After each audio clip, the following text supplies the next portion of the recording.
Hey, welcome back to Mario. I don't know if this is like a maze or something that's like confusing. It's possible I might get lost. I don't know. Oh, fight this guy.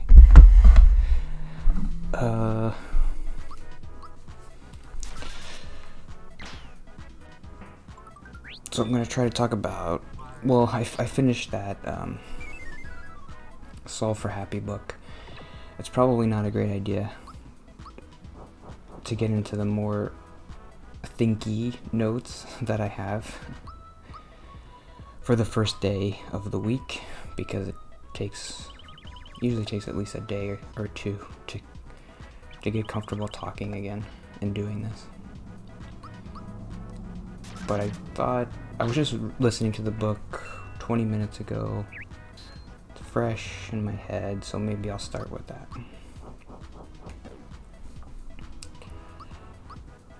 I finished that Solve for Happy book.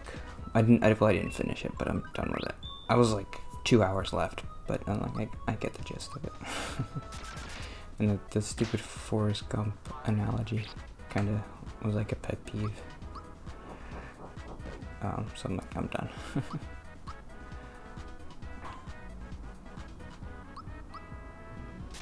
So, yeah, I'm reading a book now called Mere Christianity by C.S. Lewis. Somebody who commented mentioned it, and I was like, I should read that. Nope.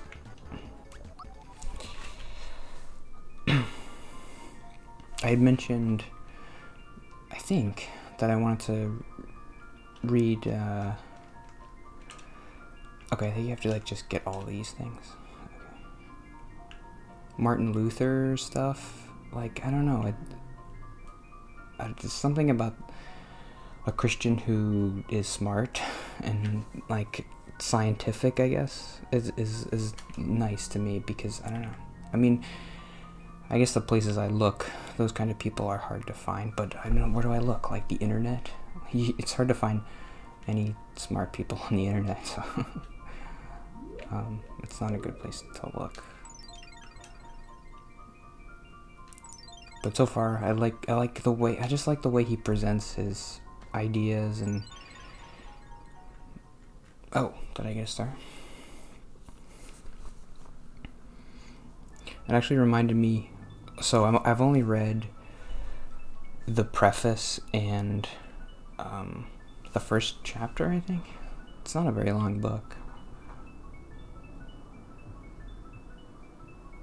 Can you hear my stomach rumbling maybe? I don't know, I've been taking this depression medicine, and I feel like it makes my stomach just like gurgly or noisy.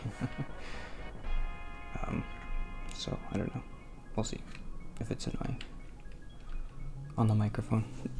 I should put it right up to my stomach. Oh, I just got the star, so that's it. There's only 3 left. Now where do I go? That's it? There's no boss or anything?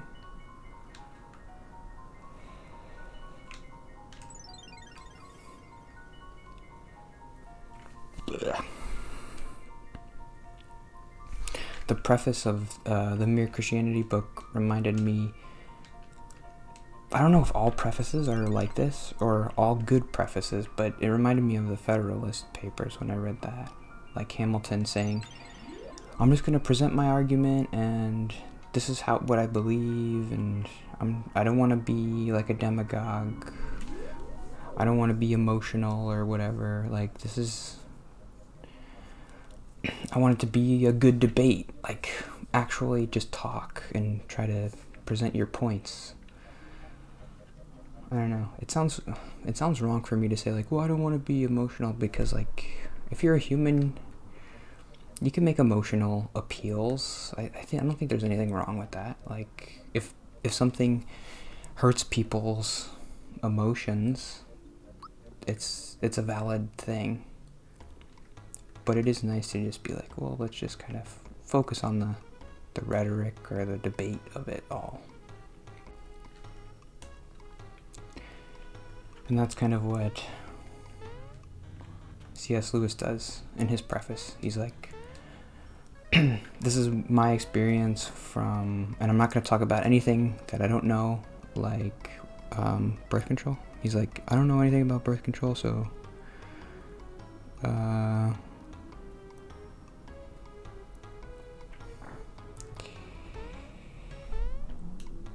the book is called Mere Christianity.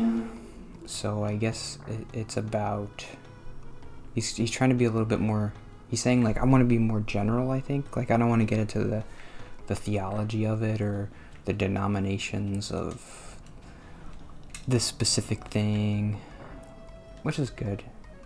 Because I need a basic thing. I don't know. I don't really care about that denominational stuff. Like, Catholics say you have to do 6 Hail Marys or whatever to, I don't know, into the sea. Oh, this is where you go into the ship.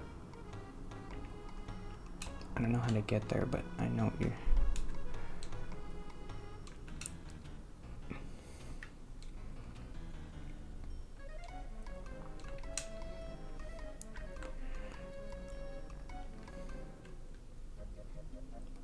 How do I get there?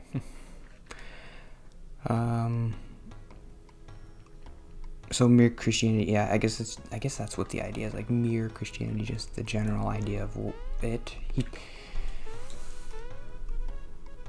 I think what he's saying is it's important to define Christianity because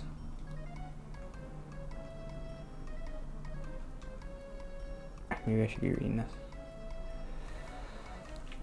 It's better, it makes more sense to say that someone is a bad Christian than not a Christian at all, because you're using your own definition of Christianity and applying it. But we should all have a common definition so that we could say, there it is, can you hear it? I think this is something.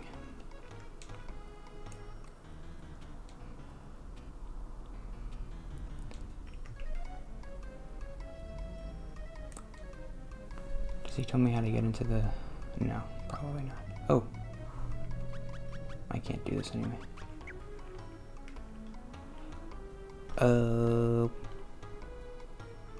It's better to have a common... So I guess that's what the book is going to be. Defining Christianity. What does it mean? Just generally... The first chapter... Let's get to the first chapter, because I only got 5 minutes left. And then the first chapter is the most important. Maybe this might take another episode to talk about. I don't know where I'm going.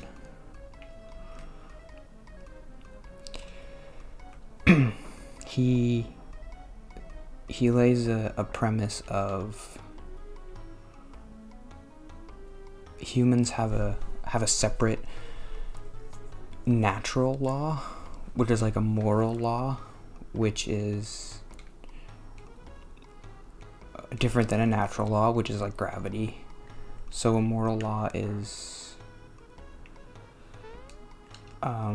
something that's, I guess he's saying it's unique to humans. And it's something that we don't have to follow because humans can choose things, so it's not like gravity where you can't defy gravity. It's a natural law, but you can defy a moral law. I don't know what to do. I talk to everybody.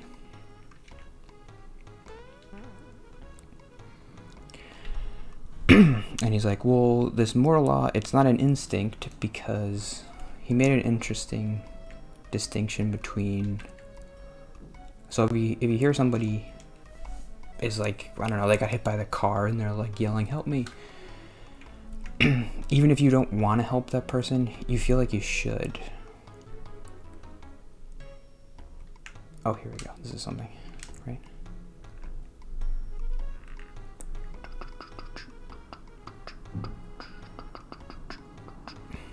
You ought to. Feeling like you ought to help, whether you want to or not. So, I mean, I know he's a Christian, so he's going to be saying probably that that's proof of God or something. I don't know. Oh, there we go. The sea. Here we go. Cool.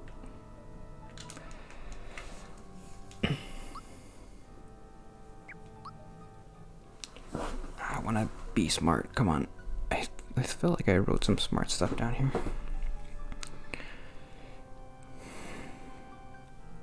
Feeling like you ought to help whether you want to or not. Ended moral law. Can the moral... I like how he... I like the way the book is written because I guess he gets letters from people a lot. And he's like, well, when I talk about this topic, people will tell me, what about... I'm just going to buy everything. I don't care. Is the moral law taught? Isn't it just something that, as a society, we teach our kids? It's not something inherent to humanity. And he's like, and he's always like, oh, that's a good point. I like that. He's not like, oh, it's stupid, you're dumb.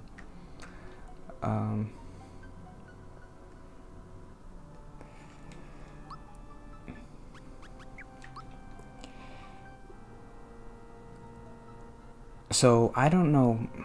This is the part where I'm like, I don't know if I totally buy this premise. And I think the part where I started to feel that way was when he talked about, how is it the same? It must be going up. Oh, I just bought the same thing twice. Whoops. Whatever. I don't care. And that thing doesn't even... Oh, peach. Do I have peach? I think so.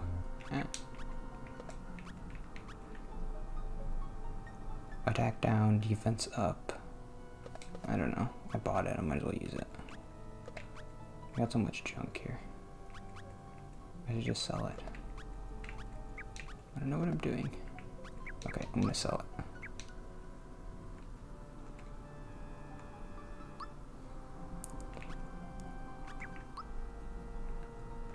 Oops, I don't know. Was that bad? I don't need 2. Okay, this is if I own 2. And the lower items are probably sell the stuff that's not worth that much. Okay. Probably. I don't know. I don't know what I'm doing.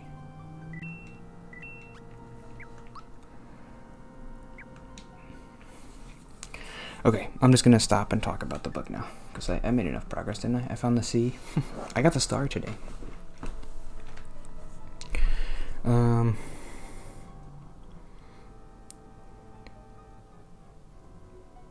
So before I disagree with him, I'm not gonna disagree, but I just wanted to say, like, I like him, and I like the way he writes, and I'm gonna read this whole book, so...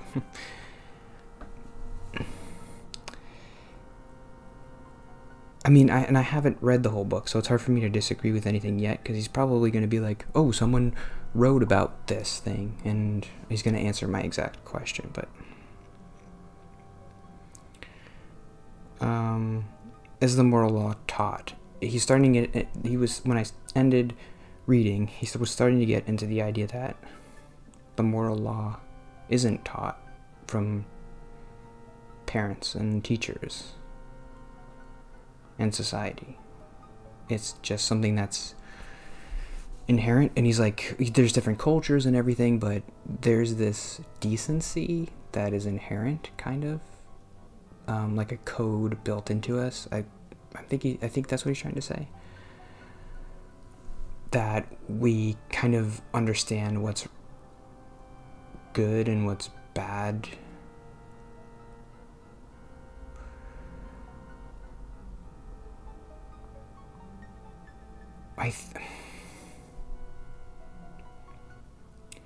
I think the problem with this idea is, like, I don't think you can't create a society where people aren't decent to each other, because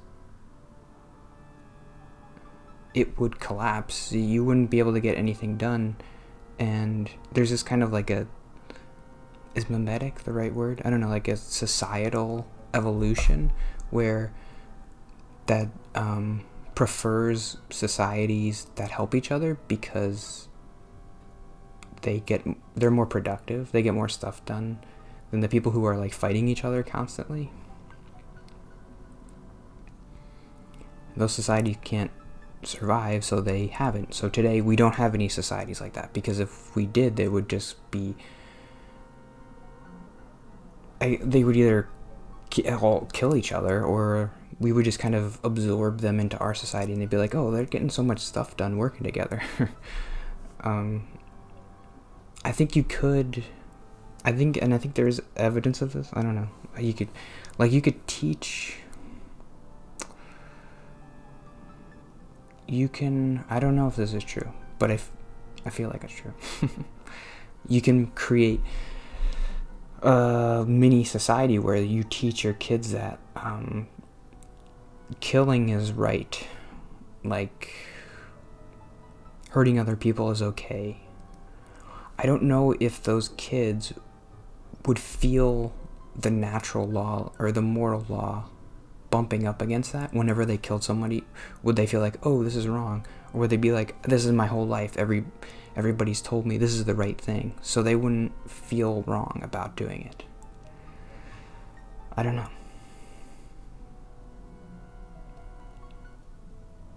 It seems like that would be possible. I don't know. It does seem like humans were very adaptable. Like, we wouldn't be able to survive if like everybody in your society is telling you this is the right thing, you need to be doing this, and you're just like, nah, I don't want to. You wouldn't survive. So I don't know. Is there something deeper inside that person telling them like, no, it's really wrong, you have to stop killing people? And is that what the book is proposing? Like, I think it is. There is like a code that that the creator of the universe put in our DNA that is a natural moral law book that we can feel it, like a connection to God through that code. Okay, so was that anything? I think I talked about everything I could talk about.